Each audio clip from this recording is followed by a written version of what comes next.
నుంచి తాను నీలో లీనమైనది ఆదిశక్తి ఆకృతి అత్రిజాత పార్వతి తానువైన ప్రాణధవుని చెంతకు చేరుకున్నది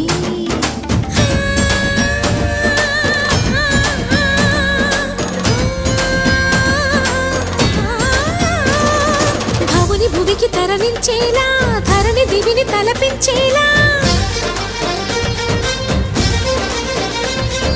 రసతరంగిణి లీలా ఎదిని నృత్యరతులు చేయగలిగే వేళ భరత వేదముగా నిరత నాట్యముగా కదిలిన పదమిది ఈశా